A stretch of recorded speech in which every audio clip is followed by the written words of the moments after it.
ਸਲਾਮੁਅਲੈकुम दोस्तों, ਕੀ ਹਾਲ है? ठीक हो दोस्तों? गल शुरू करने तो पहले ना मैं तुहाडी रिक्वेस्ट करना कि चैनल जरूर सबसक्राइब कर दिया करो, तो वीडियो को लाइक भी कर दिया करो, शेयर भी करो। और शुरू करने आज जी ना पत्थर ला रहे हैं तो अभी कोशिश की है नालों ही फीलिंग करी जाइए। फीलिंग क्योंकि ज़्यादा फिर दर्दां से घट्टा बढ़ जाता है, तो नालों फीलिंग कर दईए। अगर ना करांगे तो फिर दर्दां खराब हो जाएंगी। तो आओ फीलिंग तो करिए। देखो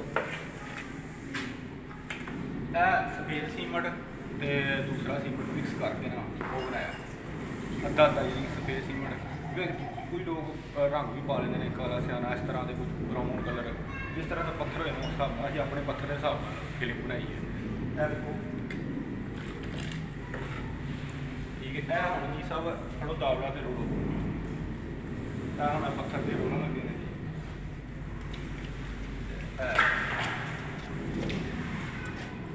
पत्थर का पहले डिजाइन चेक करा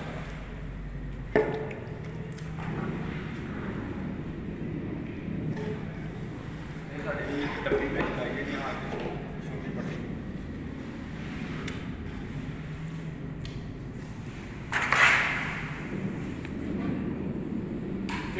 पहला कोड जो तुम लाना है फुल पतला हो दर्दां के बढ़ जाए।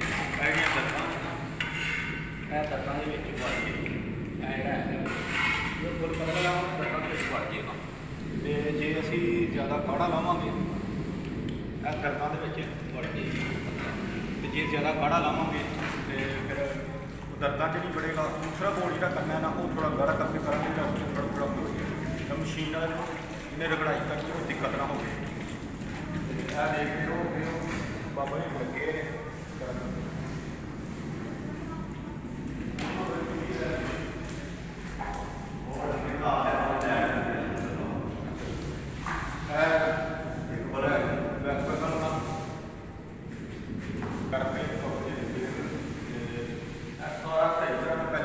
नॉर्मल तोड़े का पतला तोड़े वो मिक्स करके चिट्टा काला मिक्स करके ना वो मारे अपने पत्थर के हिसाब से फिलिंग बनाई है। साडा कलर है असीं वो कलर नहीं बनाई, तुसीं जिस कलर की बनाना चाहो बन सकती है। मतलब कोई कलर सफेद सीमेंट में मिक्स करके ब्राउन भी बन जाती है, हाफ वाइट भी बन जाती है, यानी कि सारिया कलर बन जाती है। तो मतलब साडा जिहड़ा पत्थर उस हिसाब नाल बनाई देख रहे हो बाबा जी फिलिंग कर रहे हैं। अभी बना सही जो उतरा कोड होएगा वो थोड़ा जरा उपर घलाने वास्ते भी थोड़ा जरा हार्ड हो जाएगा, तो वो कवर हो जाएगा। कढ़ाई वाले थोड़ी परेशानी नहीं आएगी, जो पत्थर की कढ़ाई कर रहे परेशानी आती रहेगी, फिलिंग सही हो जाएगी। तो अगर अं फिलिंग को लेट करते हैं ना तो माल फस जाता क्यों बाबा जी गंद पै जाता। फिलिंग जी किया अगले दिन सुबह आके फिलिंग कर दो, पत्थर लाया अगले दिन आकर फिलिंग कर दो। अगर बाबा जी उन्होंने रहन देने हफ्ते बाद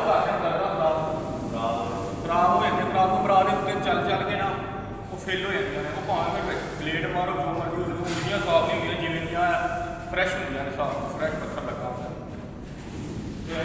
जो तुम नीलो पाने की कोशिश करें करो दर्दा साफ हो। वीडियो खत्म करने रिक्वेस्ट करने के चैनल सब्सक्राइब लाजमी कर दें, वीडियो शेयर कर दें। अल्लाह